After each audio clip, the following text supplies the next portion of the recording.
Welcome on in, guys. Tobin here with you. Thanks for checking out the channel. This is my arm rest position. You know, when I'm hanging and I'm relaxed and I want to talk some Heat basketball.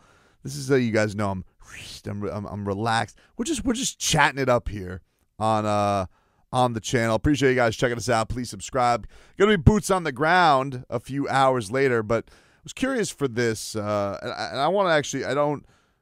To be fair, I don't read a ton of the comments all the time. I will from time to time. You know, usually, especially after Heat wins. When they lose, I know what you guys are saying. You're saying, F the Heat, F these guys, blow it up. I kind of know the rundown, but I genuinely do want some feedback on this because I would like to know from the Heat fan with these 8 games remaining. Obviously, as a team, I think this is a great opportunity for the Miami Heat as a team to prove themselves and to show, hey, that team that you believe in, everybody who has still not let go of the rope, everybody who still thinks this Heat team can make a run, everybody who believes in Jim VP and Bam Adebayo and the whole lot of everybody, this is the time where they can show it with these matchups against the New York Knicks and the Philadelphia 76ers and the Houston Rockets and the Indiana Pacers and the Dallas Mavericks, and those 2 stinkers against the Toronto Raptors. So I'm curious from the Heat fans' perspective, who has the most to show you over these last 8 games?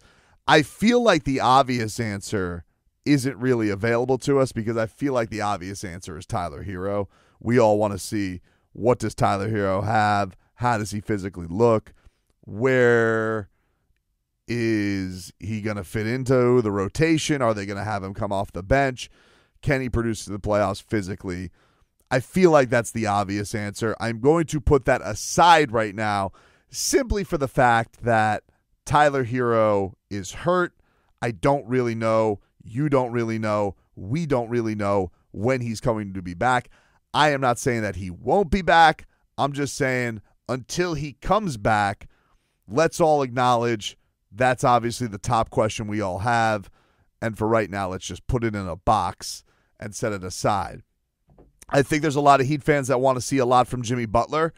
He has enough good grace with me that he does not have to prove a lot left in the regular season. There's not much Jimmy could go out here and do other than just show, hey, when I said it's that time, now it's that time. But I don't really need Jimmy Butler to prove anything. That would kind of seem like an ingrate behavior from my standpoint. But I get the understanding from the fans who are like, hey, been a little bit too helter-skelter, been a little bit too much in and out, would really like to see a consistent run of Jimmy Butler. I think it's a fair ask, but he's not in my top 3. He's not in my top 3 because I feel like I have the belief Jimmy Butler's going to show up.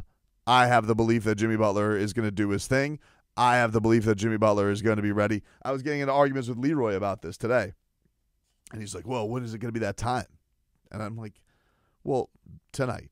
And then he's like, how do you know that? I'm like, I don't. We're just going to see. I'm going to pull your move. We're just going to see and see if he does it. But he's not in the top 3 for me. I'm not doing a top 5. If he was in the top 5, would he make my top 5? Hard to say. Hard to say if he would make my top 5. But for me right now, my top 3 goes like this. Number 3, I'm going to count down. Number 3 for me, these last 3 games, these last 8 games, who do I want to see the most from? Number 3 for me is Terry Rozier. I think Terry Rozier has been playing amazing. I've been really happy with what Terry's been bringing to the table. He has been making very difficult shots. He looks like he is fitting in. He is bought in. He looks very happy to be in a playoff race. And I want to continue to see Terry Rozier and his confidence skyrocket. So for me, that is one of the most important things / players I want to see prove it over these last 8 games is Terry Rozier to continue to attack, to continue to make those difficult shots, to continue to show that he's reliable in clutch moments like he did in Cleveland, and really to hit the volume of threes that he's been hitting. That has been just an unbelievable weapon because we know how much the Heat have been needing shooting. If you guys wanted to go with Duncan Robinson, I think from a health perspective, you could make that argument for Duncan Robinson just because you want to see physically for 4 games. Is the back healthy? Is he okay? Is he going to be in a shooting slump? Is there going to be him? Is he going to be at a torrid pace? Where is Duncan Robinson shooting? I would find that to be an acceptable answer. But I think the top two, after Terry Rozier, as I down the last shot of that Cafe Bustelo, the young guns. The young guns for me are always going to have to prove the most with the remaining games because, first of all, I think all of this is an audition for, is Spo going to trust these young guys the rest of the way? So for number 2 on me, Nikola Jovic. Will he continue to start? Will he keep a death grip on that starting spot once the playoffs come around? I think he is. I don't think he's looked like a guy who's overwhelmed. He has not looked like a guy who's been bullied around, even against the bigger teams like Cleveland. I don't think this is a guy who has been played off or looked like you can't trust him. So I think for me, just seeing Nico sustain, just seeing him get out on the run, continue to be confident with those open shots. I don't even mind him shooting from, hell, we call it Steph Curry range. Maybe it's Caitlin Clark range, whatever. I like the fact that Nico is stepping up and playing with this confidence. So he is definitely up there for me. And it's been interesting because Spo said this early on. We've obviously been following the Nikola Jovic path for the whole trajectory of this thing.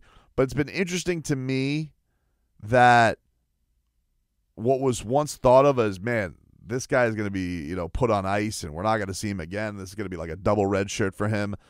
For him to hit the consistency that he has, and really you could count on a couple of things in what has been, a very inconsistent second half of the season / March where guys are in and out and you've been dealing with injuries. Man, Nikola Jovic starting game after game after game with Bam Adebayo, I have liked the way that it's looked. I like the effect that Nico brings. I love the chemistry that he has developed with the guys. I love the relationship, the kinship that he seems to have with Jimmy Butler. Everybody just seems to dig him too. Like, the guy just vibes with a great personality all over the place. But these are the most important games. Will Eric Spoelstra really trust him when it comes to the games that truly, truly matter?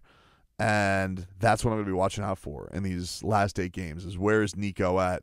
Youth, young, because I do think this can kind of change the trajectory of this Miami Heat team. So much was made about the guys that they have lost, and yeah, they have lost some key guys. They've replaced Kyle Lowry with Terry Rozier. We all think for sure offensively and offensive talent, that's an upgrade. Max Strus replaced by Jaime Jaquez in a lot of regards, and Gabe Vincent. Can you bring a little of that with DeLon Wright and what DeLon has been, from assists to turnovers, taking care of the ball and causing havoc in and out? Can he provide something there? Yes, but is he in my top 3? No, DeLon Wright is not in my top 3. So my top 3, Terry Rozier, Nikola Jovic, and then numero uno, Jaime Jaquez Jr. I think this is a critical last couple of weeks for Jaime for a couple of reasons. One, if we get Tyler Hero back, there has been, it seemed like, some coinciding with when Tyler plays, that's even less opportunities for Jaime Jaquez to play and to flourish. So it just is what it is. Like, the fallout of that might make the opportunity shrink even more for Jaime. But also, it does feel like over these last couple of games, forget about the competition, it looks like Jaime is getting back to himself a little bit. And he has been a guy that has been playing a little bit more with feel instead of just overthinking and getting back to himself. He had made some comments, and he's given some voice to this, but was reading in the Miami Herald his comments to Anthony Chang. This was before the Wizards game, and he had said, quote, "I think the biggest challenge is the longevity of the season. It's a lot of games, and I think you never understand what that is until you get there. I think that's kind of been the biggest thing for me, is just enduring the games and the longevity of the season." And it also doesn't help that, man, everybody breaks it down, guilty of, every game you're out there. Is this kid made for it? Is he not? Because for me, I have been blown away by this season by Jaime, for sure. So much so that I was like, if they have this, nobody accounted for having this in the playoffs. It is going to be interesting because the first round schedule is a little bit more helpful. And this is one of the big reasons with this push is like getting that week off, I think, is critical for the Heat team. Give Jaime some rest. Jimmy, Tyler Hero, recovery time. Duncan Robinson, Bam Adebayo, everybody dealing with their stuff. The Heat really would love the prize of having that week off. But the first round is a little bit weird with the days off and all the games that they have to play. And so it could be something that helps Jaime out a little bit. Now, once you get to the conference finals, you get to the second round of the conference finals, then it's like every other day, and you're almost in a sprint. And so you do have to be mindful of those things. That's why you want to get your series done early. Heat were fortunate enough to do that last year. But he said when he talked about the challenge of it mentally, he says, I take myself out of my shoes, and I appreciate everything. I take a really grateful and thankful approach that I get to do what I love, that this is the job that I get to do, and that I love it. Then I try and relax sometimes, lay by the pool, relax, enjoy the Miami sun, try and have balance. It is a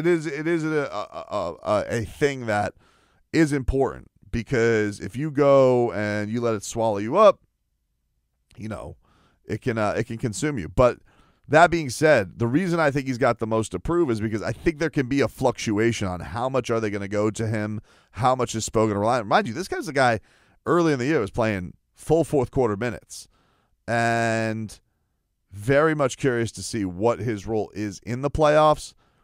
But I think that if he, to see what those opportunities are for him and where you can see his role being on this team, man, I think to me that's the biggest question that's really left. Again, this is taking Tyler Hero out of it because I don't know what his health status is. Because I feel like Kevin Love, we know. Bam Adebayo, come on. I mean, what is it? We know what his role is. His role is everything. Nothing really there to prove. Caleb Martin, I feel like same thing. I think we know what we're going to get from Caleb Martin.